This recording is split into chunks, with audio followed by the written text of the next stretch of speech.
Hello po sa ating mga 1AAS4, 1AIS5, 1AAS6 at 1 SEDSOC 3 students. So, for our continuing lecture sa finals term ng inyong Living in the IT Era, ito po ang ating topic 3 for finals, which is online and virtual games. So, for our lesson objectives, so ito po yung apat: discuss the use of online and virtual games, identify the difference between online, virtual, and augmented reality games, distinguish the threats in using online games, and lastly, demonstrate understanding of online gaming through a video presentation. So, just to give you a brief background regarding gaming in general, ang games po natin ay nag-start through PC with yung larong tennis or table tennis. Ayan, nag-start siguro yan mga around 1950s or 1960s. Tapos nag-evolve siya through console, through handheld, tapos ngayon po meron na tayong porting in a sense na ang isang laro sa handheld pwedeng maging magpalit ng platform. Pwede siyang laruin sa PC at pwede rin siyang laruin sa console. So, ano po ang relevance ng online gaming? So, online gaming basically is a type of game na kailangan yung connected kayo sa internet para malaro siya.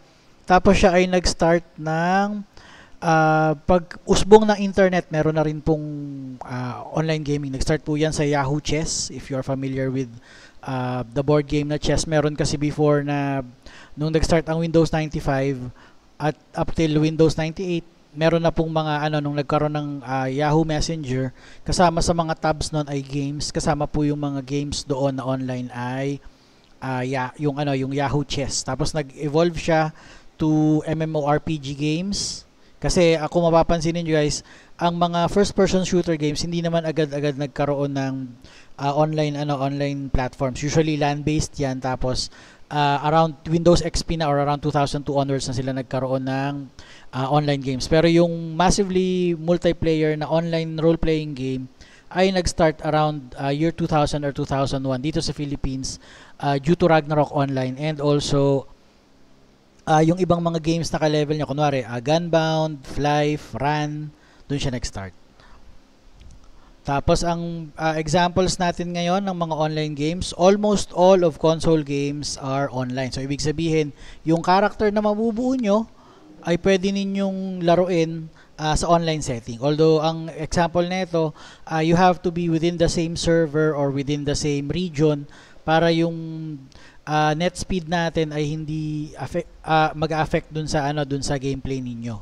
Which is why if you notice, most of the games that we have are comprised or sectioned by region. Kunwari, si region, Southeast Asia, o kaya Philippines. Kasi mas mabilis ang internet sa ibang bansa. Pag isinabay yung internet natin, magmumukha kayong mabagal, halos hindi kayo gumalaw pag kalaro nyo ay taga ibang bansa. Tapos PC games as well. So, ang best example po ng mga PC games na online ay magsa-start from yung mga GTA online, ganon. Tapos allowed na rin ngayon na magkita ang PC games at saka ang console na kahit magkaibang platform. Ang difference lang, mas mabilis nyo mapapabuff ang inyong mga character sa PC kasi meron kayong console, hindi naman console, yung nasa ilalim ng escape na button sa keyboard. Allowed kayong mag-edit doon ng character ninyo at saka ng mismong gameplay kung kayo ay gumagamit ng PC compared sa console. Tapos ito po, web games and applications. So ito yung mga mobile games natin. So from ML to Candy Crush, lahat po sila ang pasok diyan. Kasi pag sinabi pong web games and applications, usually they are free. Tapos mobile games din po, ganun po. So same ito same ng ng classification. Kasi the moment na matawag mo ang isang game na application na hindi na software, magkakaroon siya ng distinguishing factor na lagi siyang free. Pero kung gusto nyong umangat or bumilis na magpa-level or bumilis na gumanda yung character ninyo, need ninyong mag-pay to play, P2P. And handheld games po. So ito yung mga almost legacy games na itong mga to eh. So pag sinabing handheld games, yan po yung mga pag nasa labas kayo, pwede nyo siyang gamitin. Most of these are offline, pero pwede kayong kumonek online for saving at saka kung meron silang platform na online. Okay po, so ito yung ating infographics for online games. So most females and males ay merong certain number of hours per week na nilalaro.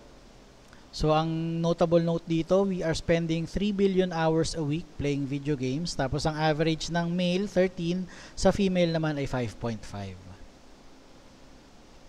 So next part ng ating lesson 3, the risk of online gaming. So bakit po may concern tayo pagdating sa online games? Ang unang concern kasi, since most of our games ngayon are promoting gore and violence and sometimes nudity, kailangan yung content ng laro ay ma-rate. Pero ang problem, kung naka-online games kayo, kahit ano, wala siyang rating nagkakaroon kasi walang magma-manage dun sa ano, or walang magmo-moderate nung mga content na nakikita dun sa mga games ninyo. Yun, okay? So, first concern natin ay contact, in a sense na halimbawa, naglalaro kayo, tapos yung kalaro ninyo ay matabil yung bibig o kaya medyo, uncomfy kausap, kasi hindi ito makokontrol nung mismong game ninyo kasi depende sa tao. Yun yung downside nito eh. Tapos next naman yung conduct, which is why yung last lecture natin, meron tayong netiquette kasi ano yung proper na behavior ninyo dapat if you are currently in an online environment ay napopromote dyan.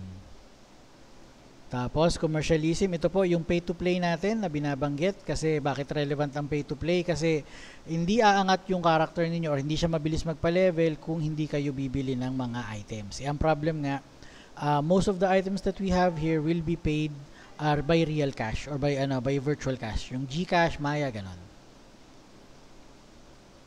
And also, ang isa pang concern ng online game ay yung mga yung mga tawag dito, yung safety in a sense na mariregulate nyo ba kung meron kayong kapatid na bata o kaya meron kayong anak na bata, tapos mariregulate nyo ba yung nilalaro nila kung sila ay online, kasi baka mamaya iba yung ina-advertise, iba din yung gameplay niya. Okay? Tapos ito po yung growth natin, informatics when it comes to growth pagdating sa online games. So ang online games po has a user base na nag-increase ng 450% sa 3 years from 2009 to 2011. Although medyo luma yung infographics data, pero ang point niyan, yung potential niya ay nandyan kasi you are looking at 3 figures na percentage yung increase. And next natin, what is virtual reality gaming? So basically, virtual reality gaming or VR ay isang type of game na may isusuot sa inyong ulo, tapos once na nalagay yung device sa inyo, pag binuksan nyo yung mata nyo, ang makikita nyo ay yung environment ng gameplay na virtual in a sense na lahat yung buong screen nyo ay mawawala. Hindi na siya kagaya nung dati na meron kayong screen tas tinitingnan nyo.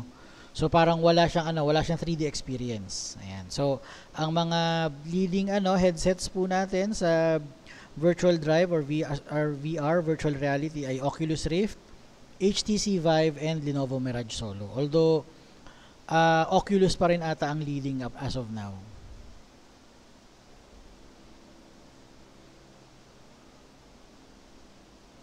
Okay, so the different types of virtual reality games. So we have here examples. So first one is for PCs and laptops. So second one is for game consoles. Third one is for smartphones. So if you will notice, nag-iiba po yung kanyang quality ng texture and quality ng kanyang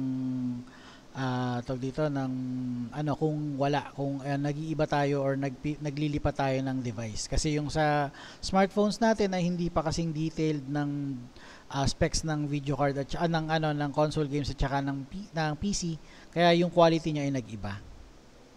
Tapos we have here another infographics for virtual reality. So notable notes natin dito, almost 3/4 of adults have not tried VR headsets. Tapos $4.6 billion ang kanyang kinita noong 2017. So imagine the increase from then up till now.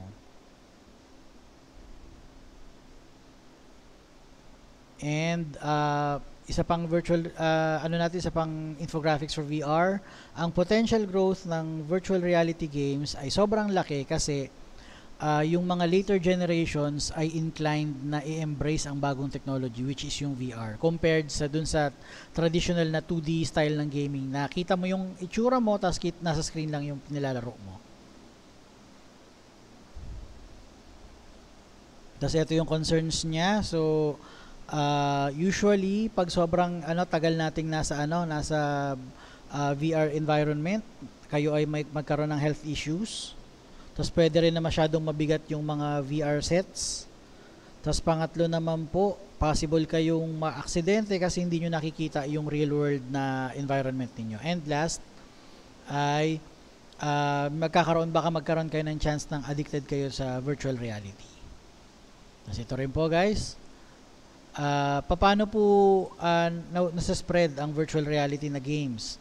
So 85% usually will mention yung good experience nila sa kakilala. 79% are eager to see the developments kaya hindi pa sila bumibili ng mga virtual reality games right now. And 75% will ask for a virtual reality device kung sila ay nag-online shopping as long as mura siya or as long as may sale. Okay po, so isa pang potential po ng virtual reality din ay paano po tayo magagamit siya sa daily lives natin. So ang best example ay possible na magamit ito for virtual shopping, virtual grocery, ganon. And paano naman po ang feedback ng consumer base or consumer market pagdating sa virtual reality? If you will notice, 79% would like to try it again and 81% would like to recommend it to friends. So napakataas ng potential niya to the point na it is threatening yung mga traditional na way ng paano tayo maglaro. So, okay, so last topic for this lesson. So augmented reality, so ano po yan? So best example po ng augmented reality ay Pokemon Go. So ano ang relevance niyan? You have a character on your mobile phone or your tablet pero sa real life nawawala siya. Halimbawa, naghahanap ako ng Pokemon sa sa lobby namin. Nakita ko yung Pokemon dun sa kanto, pero pag tinuro ko yung phone ko, dun ko lang makikita yung character. Pag sa tunay na buhay, wala. So, last naman natin, mixed reality. So, mixed reality po ay under development right now, although ang upside kasi nito, possible yung ma-feel na or magkaroon yung 4D experience na tinatawag, ito po yung mixed reality na yan. Halimbawa, na-pinch ako or nakurot ako sa game, dapat may part dun sa katawan ko, mararamdaman ko siya.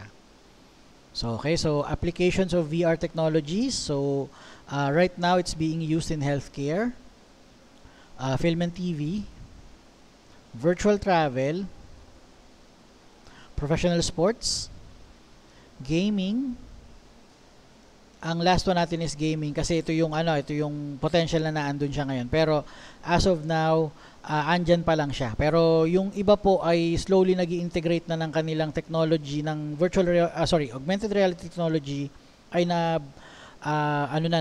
tawag dito na ilalagay na or na ilalagay na dito at na-integrate na dun sa mga fields nila. So guys, I will be seeing you on the next lecture. Please do not forget to write your name dun sa comment section ng ating video lecture para at least po pag nag-gradean tayo, sayang po kasi yung 20%. So, I am again hoping na i-double check po ito kasi I am no longer giving consideration. Kung wala ito pagdating ng finals term, pasensya na po, wala po tayong score.